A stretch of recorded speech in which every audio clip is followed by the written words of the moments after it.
أعوذ بالله من الشيطان اللعين الرجيم. بسم الله الرحمن الرحيم. الحمد لله رب العالمين، ثم الصلاة والسلام على أشرف الأنبياء والمرسلين، حبيبي وحبيب إله العالمين، طب القلوب ودوائها وعافية الأبدان وشفائها ونور الأبصار وضيائها أبي القاسم محمد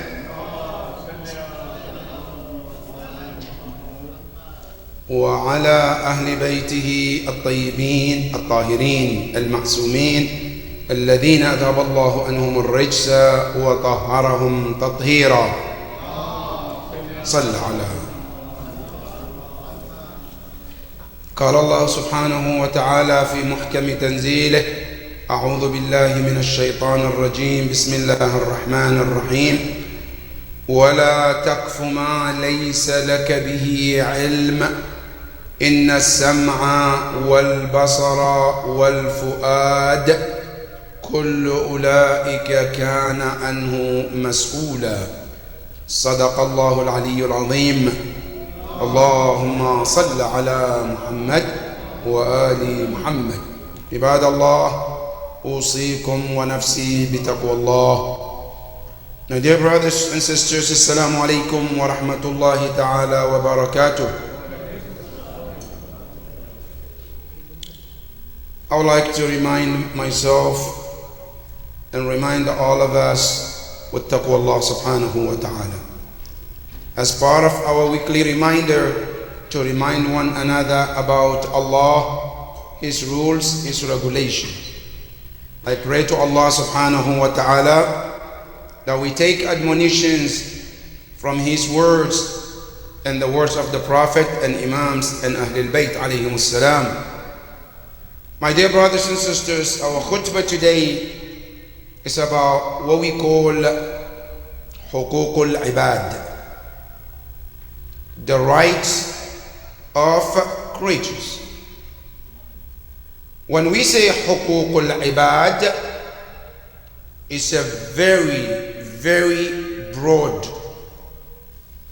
Al-Ibad includes angels, includes animals, includes humans, includes planets, include everything, because everything is a servant of Allah. That is why in Islam you and I cannot ignore the right of other creatures on earth.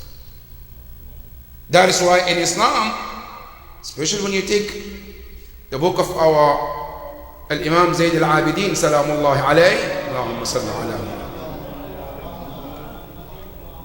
he talks about different rights that Allah has given to mankind and other creatures. And that book, mainly Al-Imam talks about Haqqullah and Haqqul Nas. And he talks how vast this topic could be. And not only that, it's also scary too. Because one of the things that makes this haqq very important, very significant, is that Haqqul Nas, Haqqul Ibad, is something that Allah doesn't interfere. You and I, we cannot pray. It's Haqqullah. Allah is the one who asked me to pray. I might not fast. I might not go to Hajj. These are all Haqqullah. This is Yawmul Qiyamah, is between you and Allah. If He wishes to forgive, He will. If He doesn't, it's up to Him. But one thing we know, for sure, He is Arhamur Rahim. So the meaning what? The meaning is there is chances you might get forgiveness, because this is you and Allah. But Huququl Ibad is different. Why is it different? Because number one, Yawmul Qiyamah, every one of us wants more to make it to Jannah. Every one of us. And the Quran gives you a little bit about it. it says, يَوْمَ يَفِرُّ الْمَرْءُ مِنْ أَخِيهِ وَأُمِّهِ وَأَبِيهِ وَصَاحِبَتِهِ وَبَنِيهِ لِكُلِّ امْرِئٍ مِّنْهُمْ يَوْمَئِذٍ شَأْنٌ يُغْنِيهِ. Every being on the day of judgment is within himself or herself. No mother is willing to favor her son. No father is willing to favor his daughter. Everyone is thinking about self.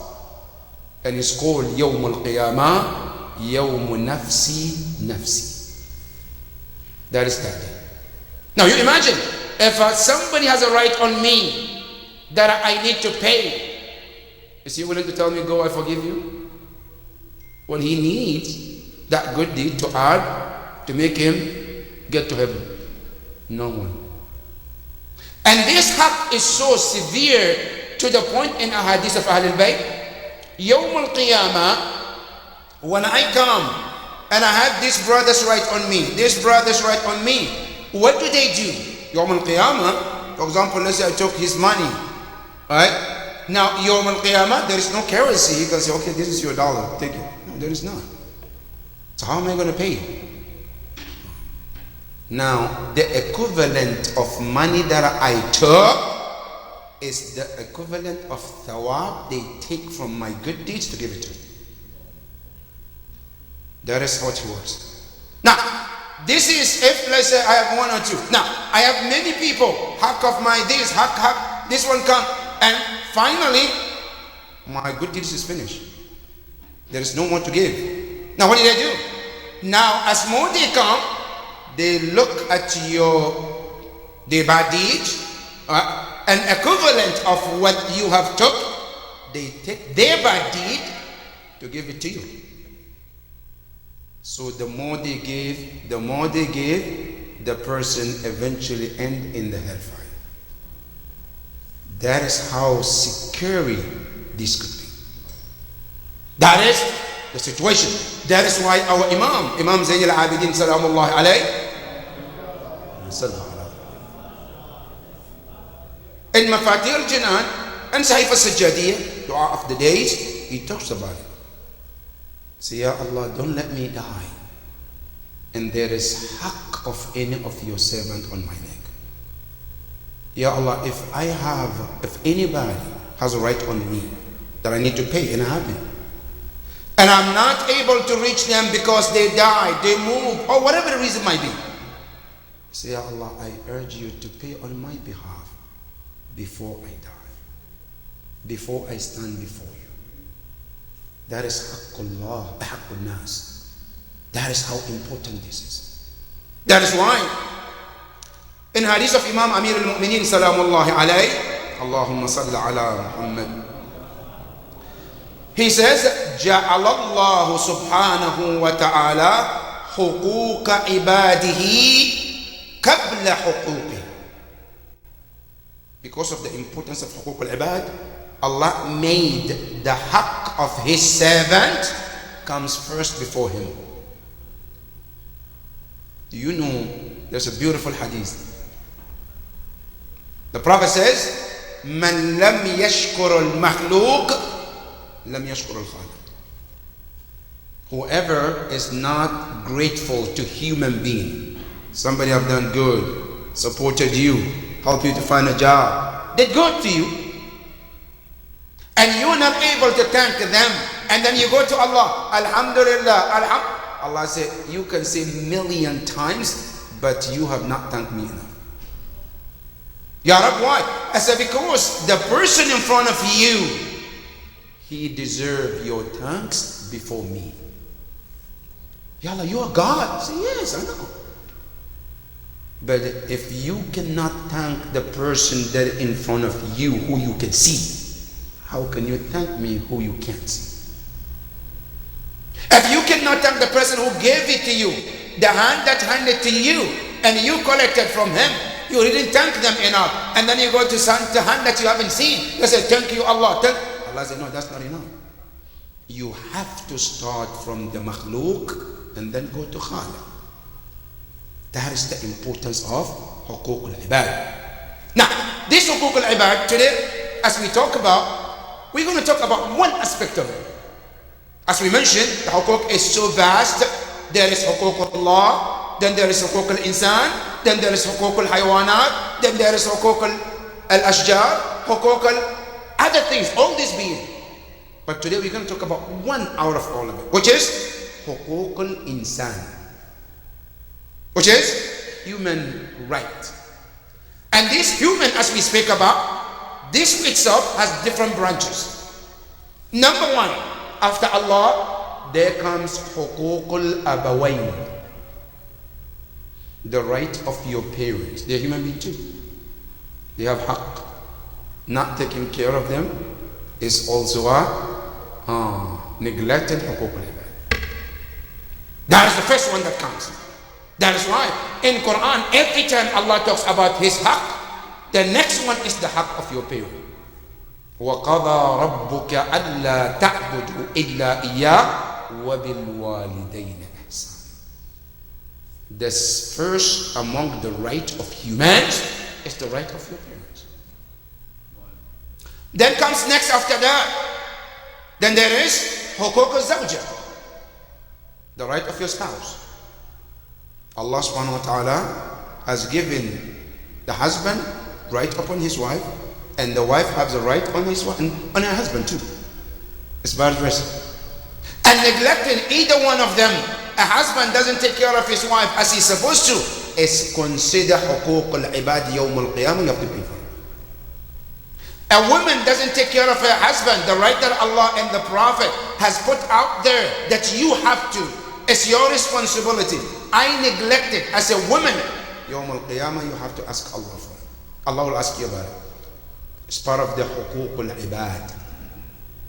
The next one, haqqul walad, the right of a child. Now I'm a parent, I have children.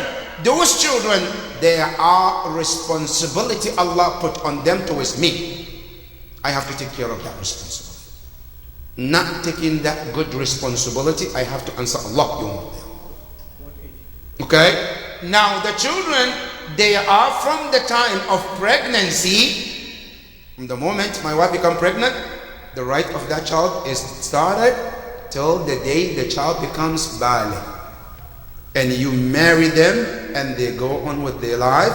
Now their responsibility is off. That is haqqul walad. And this is both boy or girl. Now, not only that, then comes another right too. It's called haqqul jar, the right of your neighbor. Now, he's an atheist. Doesn't matter. He's a Christian. Doesn't matter. He is Hindu. Doesn't matter. The question is he a human being? Yes. That's all matters to Islam. He has a right upon you to care for him or her. It's called haqqul jar. Not only that, haqqul muallim, the right of a teacher who taught me how to read Quran, who taught me ahkam, who taught me some about Ahlul Bayt. They are right. Now listen to Imam Ali. Just to teach us the importance of right of muallim, he said, Man allamani harfa sayyarani abda. Whoever taught me one letter, not word, one letter, I am indebted to him or her as his servant. That is what haqqul mu'allim. And all of this, when you go to Risalat al-Hukuk of Imam Zayd al-Abid, he mentioned them. Haqqul mu'allim, haqqul ra'iyya, haqqul zawja, haqqul ab, haqqul, all of this is there in detail from Imam Zayd al-Abid. Not only that, then there is also haqq Ahlul Bayt is there too. You know, most of the time we think about Ahlul Bayt. Yes, we have right upon them to do tawassul, to do shafa'ah for us, to ask them questions, to lead us, to guide us. But we think they don't have any right on us. They do have right too. That you and I have to abide by it. And not doing that, Yawm al-Qiyamah, you will be asked. Haqq Ahlul Bayt. That is that. Then there is another haqq also. It's called Haqqul Mu'min. There is Haqqul Kafir too. Kafir has a right on you. Your enemy has a right on you too. He wants to kill me. Yes. He still have a right on you. Allahu Akbar. Now, you go to the lesson from Ahlul Bayt alayhi salam. On the day of Ashura, Imam al-Hussein was looking at his enemies who came to kill him. He said to them, as a mahlan. So take a moment, give me a moment. Hatta ansahakum, until I advise you, because you have a right upon me as your Imam. Ya Imam, these are your enemies, they came to, I have to do my job. Now, they will listen, they would not listen, that's up to them. But there is a responsibility Allah has put on my shoulder that I have to teach them. I have to advise them. If they listen, for their good. If they don't, it's their own problem. But I have to do it. So don't think that, oh, it's my enemy, I can do whatever. No, you cannot. That's why in Islam, as you go to war, Islam tells you the right of your enemy, what you can do, what you can't do. To your enemy, there's a right. There's a right to it. But then there is another one called Haqqul Mu'min ala al-Mu'min. The right of a Mu'min upon another Mu'min. We're all Mu'mineen, inshaAllah. We think you just come and say salam, you smile and you walk and it's over. No, it's not. There is a lot more than that. Which if we neglect, Yawm al-Qiyamah, Allah will ask each one of us, why did you neglect your brother? Why didn't you do this? But first you have to know what is the haqq of your brother upon you. And the hadith from Ahlul Bayt alayhim as-salam tells us, لِلْمُؤْمِنِ عَلَى الْمُؤْمِنِ سَبْعَ حُقُوق. Every person who is a mu'min, a Muslim, a believer, they might come from Japan, they might come from South America, they might come from anywhere. As long as they're mu'min, they have this right upon you. And neglecting it is one of the great sins. What are they? The Prophet says, على المؤمن أن يجل له في غيبته. The first right of another Muslim upon another Muslim is to respect them when you see them, to honor them. Allahu Akbar. Another brother, I see him or her, I see them, I have to respect them. It's his right as a Muslim. That I cannot look down upon another brother because he's working under me, I'm the boss, he is not. He is from this tribe. No, these are the people we look down. No. As long as they're mu'min, they have the right for you to respect them. That is the first right. And yujillah, to honor them and respect them. That's number one. Number two. Not only that, it says, al-wudd lahu fi sadrih. Allahu Akbar. You have to love your other mu'min. Al-wudd lahu. Now look, the word al-wudd in Arabic is a very strong word. We have the word al-hubb. We have like liking someone. No, just like them. No, like is something. No, as to love them. And not just love, very strong one. That is the right of a mu'min upon another mu'min. Not just I see them, I smile in front of them. When they walk away, I become the shaitan. No, you have to love them. But how do you translate the love of mu'min to another mu'min? The hadith tells you how much you have to show that love. But number three, it says, al-muwasatu lahu fi amwali. When you have money and the brother or a sister wants some help, it says it is his right or her right for you to help them with money whatever you can. In one of the hadiths of the Prophet, it says, Man sami al-Muslim, whoever he is a Muslim, yunadi, it's called it, Ya al-Muslimin, oh Muslims, help, and they never gone to their help, he said, فَلَيْسَ بِمُسْلِم. That person is not a Muslim. I hear a brother, a sister is calling for help. I know it. Now, if I don't know, I don't hear about, that's one thing. No, I heard it. I know the brothers need help, but I just decline because I don't like him. He doesn't look like me. It's not from my tribe. It's not from my country. It's not from my culture. So I just turn away. Now listen to the hadith. He says, فَلَيْسَ بِمُسْلِمٍ. The Prophet said, I tell you, you are not a Muslim. Because the right of a Muslim upon another Muslim is to honor and help them when they need help. That is number 3. Number 4. وَأَنْ يُحِبَّهُ كَمَا يُحِبُّ نَفْسَهُ. To love your brother the same way you love yourself. I want good for myself. You want the same thing for your brother. I find opportunity that I know this sister, that brother might benefit from it. I give them the opportunity. Not like some of us. I find opportunity, but I don't want him to make it. I have a good business. Very working, mashallah, everything looks good.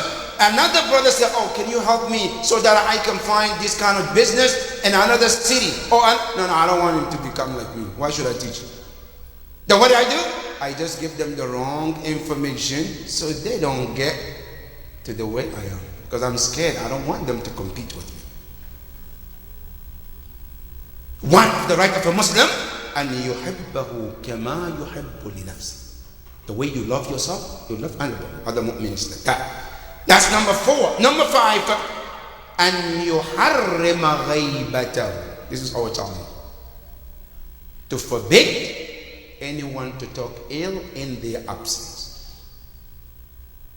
When I hear somebody's talking ill about my brother, another fellow Muslim, I should stop it right away. I cannot stop. What should I do? I walk away. Don't sit in a place where another mu'min is being backbited. But you know, not only we don't do this, sometimes we even start it. Especially, unfortunately, our centers becomes the center of gossip. We come to the center to take thawab, to take ajr, but at the end of the day, we live with what? With sins. It's like I go to the ocean to go and clean myself, but I come back home dirty. What am I doing to myself? I come to the center to learn, benefit, grow spiritually. No. I sit somewhere, I look who's coming in, who is leaving, who dressed what, who looks like what. And then I sit, laugh, but in the name that I come to center, the Prophet, the Imam tells you, and and yuharrima ghaibata. Not only you are not allowed to do ghaiba, don't even allow others to do it in your presence. That's the right of your brother as a Muslim. Number 6, أن يعوده في مرضه. When you hear a brother, a sister is sick, it is your job and your duty to pay a visit. I can't go to visit, at least call and say salam and offer your dua. That is the right of a mu'min. It's all حقوق العباد. The right of your brother that you have to do this. Not only that, number 7, it says أن يشيع جنازته. When he dies or she dies, it is your duty to participate in the janazah. It's your right as a Muslim. When you hear another mu'min pass, you have to make it. Now I can't, for one reason or another, sickness, job, any other good reason, that's fine. But if there is no good reason, just sit back and not do it, it's one of the muharramat. It's haram. That's one of huquq al-ibad. Now, this huquq al-ibad goes beyond what we can think, brothers and sisters. Now, you know, our maraja, our scholars, sometimes, and especially I know this happens a lot during the pandemic. We're working from home. I log in. Well, I'm just cooking, laughing, having fun, but the clock is ticking that I'm at work. This is haram, brothers and sisters. This money is haram. If you're not working, you log in, you're deceiving the company to see you online. You're there, but your camera is off. You're doing something else, it's haram. Our Maraja even said, you to assume, to take time and go to ziyarah, your job doesn't know that you're going for ziyarah. You lie that I'm working without them knowing, that income is haram. It's part of the huquq al-ibad. You have to be careful, brothers and sisters. Sometimes, no, I take a job, I tell my job, I'm going to do ABC. They told you, but I'm not doing ABC. But at the end of the day, I take the money. That's haram money. Whatever the contract I made, I have to make sure that I do it exactly that. And if I can't, I have to let them know. This is part of the huquq al-ibad. Now, I might get away with it this well. Yes, nobody caught me, nobody knows about it. But remember, in the records of Allah is written and is waiting. That Yawm al-Qiyamah, I have to be stopped. وَقِفُوهُمْ إِنَّهُمْ مَسْئُولُونَ. Stop them, they have to be questioned. That is huquq al-ibad. Not only that, this huquq al-ibad is extremely important. That Yawm al-Qiyamah, no person will walk on the sirat unless all the huquq is taken care of. Every haqq that I take, from the smallest thing to the greatest thing, I will have to pay for. And Yawm al-Qiyamah is called Raddul Madhalim. Radd, returning back. What? Al-huquq ila ahli. Return the right to the people. Now here Imam Ali in Nahj al-Balagha, he tells you and I, if you want to do a tawbah, the true tawbah that Allah accepts, it's not a tawbah that you sit in the month of Ramadan, astaghfirullah wa atubu ilayh. He said one of the keys or one of the fundamentals of the tawbah is an tarudda al-huquq ila ahli. I took somebody's money, I backbited someone, I took somebody's right, something I took from someone, I cannot come and say astaghfirullah, astaghfirullah, but the money's in my pocket. Astaghfirullah, astaghfirullah. What do you astaghfirullah? First you have to return back to the owners, then say astaghfirullah. That is huquq al-ibad. This huquq al-ibad is so important. That Yawm al-Qiyamah, when a person comes with those huquq upon nas, huquq of people upon him or her, they or he or she cannot even smell Jannah. Illa ma rahima rabbi. We need to take huquq al-nas very seriously. And you know, in our fiqh, when somebody dies, the first thing needs to be done is to take Haqqullah and Haqqul Nas. And you want to understand how Islam takes Huquq Nas so seriously? I come to you as a brother, I want a loan, Haqqul Nas, you want to give me your money and I'm planning to pay you back. Look at how Quran is so very particular. That loan that I'm going to take and I'm going to pay you back, inshallah. But Quran says you have to make sure that it's put in writing. That loan, it should put in writing. Ya Allah, is it enough? So no, it's not even enough. There should be another person to be a witness. فَلْيَكْتُبُ بَيْنَكُمْ كَاتِبٌ بِالْعَدْلِ. And it should be written with justice. The timing, how much, everything should be done perfectly. Now, how many witnesses? One is it? Allah said, no, one is not enough. I want two witnesses. In case something happened to the first one, the second one is there to make sure that huquq al-ibad is taken care of. And not only that, this huquq al-ibad is one, in the Quran, the longest ayah in the Quran is not about tawheed. The longest ayah is not about namaz. The longest ayah is not about hajj, zakat. The longest ayah in the Quran is huquq al-ibad. About how to make sure that you and I don't take anybody's right away. But these rights, brothers and sisters, when we pay this right properly, we take good care of it, the thawab is very great. One of the rights of a mu'min, huquq al-ibad, when a brother or sister comes and says, oh, I need a help, I need a favor, and you give them that favor. You know what the hadith tells you? There's a book called Thawab al-A'mal wa Iqab.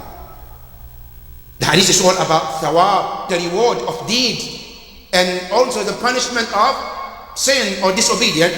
In that book, it says, ما قضى من قضى لمؤمن حاجة, whoever takes care of a need of a brother or sister who comes to him. He said, قضى الله له حوائج كثيرة. Allah subhanahu wa ta'ala will take care of his needs. See, the hadith says, whoever takes care of one need of a mu'min, right? In return, Allah said, I'm not going to take 2 or 3. He said, حوائج كثيرة. In return, you take a lot of your needs.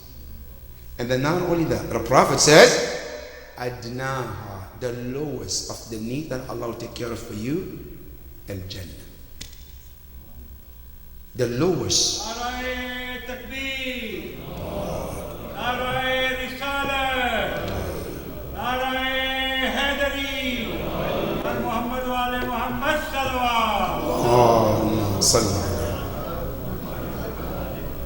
That is the importance of Qada al-Hajj. We pray to Allah subhanahu wa ta'ala to help us to do the right things, Ya Rabbal Alameen.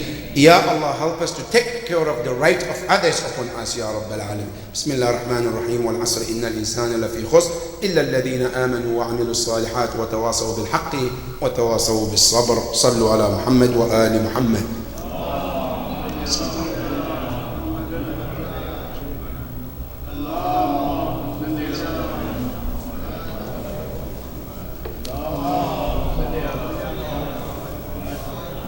بسم الله الرحمن الرحيم. الحمد لله رب العالمين، ثم الصلاة والسلام على حبيبه المصطفى أبي القاسم محمد.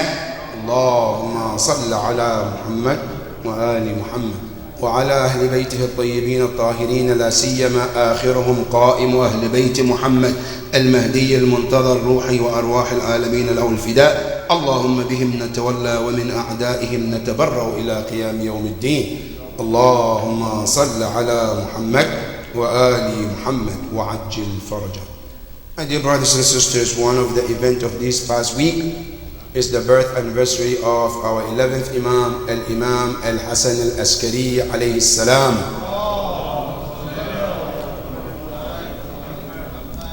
This great Imam, I think he deserved better salawat than this. Salli ala Muhammad wa ali Muhammad. You know, in a hadith it is said, أبخل الناس من بخل الصلاة على النبي ما صلى على. You know, who do we think is a greedy person who doesn't give? He says, not the person who has money and they don't want to share. He said, the one who doesn't want to see salawat upon Muhammad and Ali Muhammad. Salli ala Muhammad wa ali Muhammad. You know why? Because, okay, if a person doesn't want to give money, there's a reason. Because if he has $1 and you give 50 cents, it's lost 50, right? Okay, so understandable. When you say salawat, what are you going to lose? You're not losing anything. There's nothing coming out of your pocket.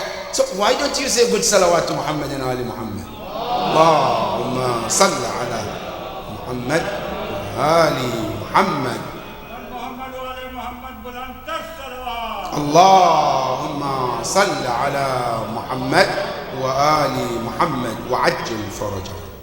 This great Imam Al-Hasan Al-Askari is full of blessings, and he is one of the 11 stars of Ahlul Bayt, who was born and raised in Medina, but his life was full with lessons for us. One of the main lessons we learn from Imam Al-Hasan Al-Askari is the first Imam to prepare us and his Shia for the ghaibah of his son. The ghaibah of Imam Al-Hujjah didn't start with him. It started with the sign of Imam Al-Hasan Al-Askari. And Imam did this for one reason, is to prepare us, so that he knows that a day will come we will not be able to have direct connection with our 12th Imam. But we have to start somewhere. And he started to teach people. That's what many of the hadith we have about the ghaiba come from Imam al-Hujjah.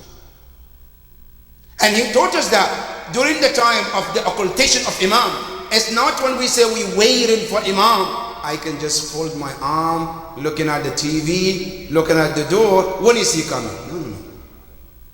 He said, أفضل الأعمال أمتي انتظار الفرج. It's preparation. Waiting for the Imam is more about preparation. You get yourself ready. You do what you can. Your responsibilities. Help others to prepare the ground for his arrival. That is the 11th Imam. Peace be upon him on the day he was born, and peace be upon him on the day he will be resurrected.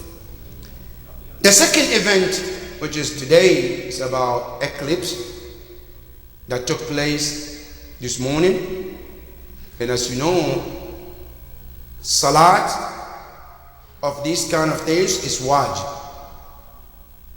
It's called salat al-ayat. It's wajib.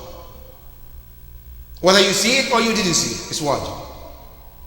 And this salat must be done from the time this ayat, this khusuf and kusuf started till the time it ends. Now let's say I overslept, I didn't hear, I didn't see it. When you wake up, you have to do it. And it's only 2 rakat prayer. For those who have not done it, it's 2 rakat prayer with the niyyah of salat al-ayat. You start with Surah al-Fatiha and the surah of your choice. Then you go to ruku. Then you come up again. And you read Surah al-Fatiha and the surah of your choice. And then you go again to the ruku. That's the second ruku. Then you come up again. And you read Surah al-Fatiha and the surah of your choice. Then you go to the ruku. That's the third. Then you come up again. Then you read Surah al-Fatiha and you read the surah of your choice. Then you go to the ruku. That's the fourth. Then you come up again. Then you read Surah al-Fatiha and the surah of your choice. Then you go to the ruku. The 5th time. Now after the 5th ruku, when you come up, then you go to sujood.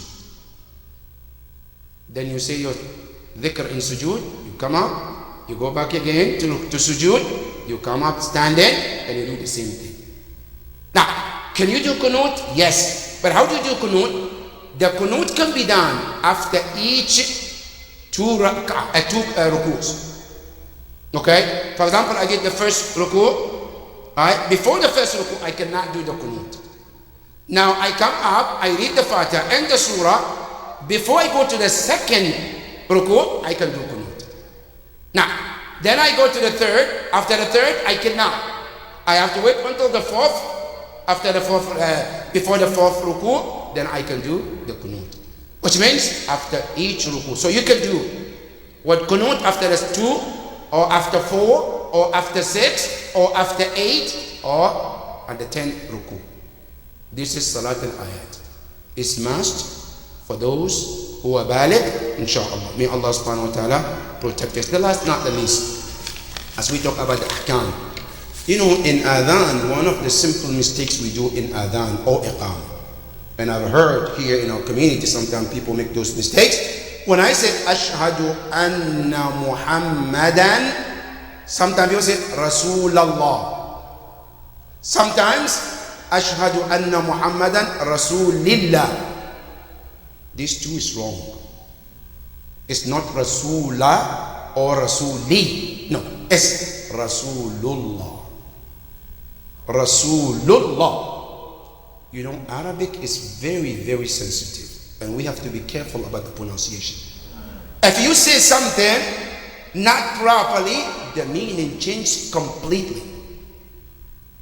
Like for example, and I shared with you before, when we say Ajjalallahu ta'ala faraja versus Ajjal.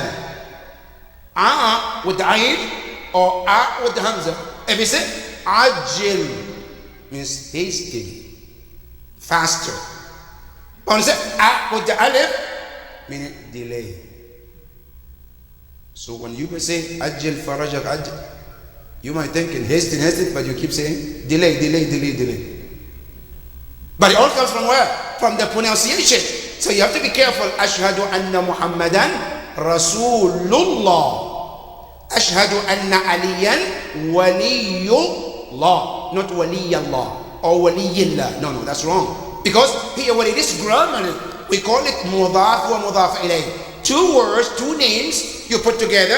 You want to say the first name belongs to the second name. Or say Rasulullah. Rasul is a noun. Allah is a noun. These two names, you want to say Muhammad is the messenger of Allah. Ali is the beloved of Allah.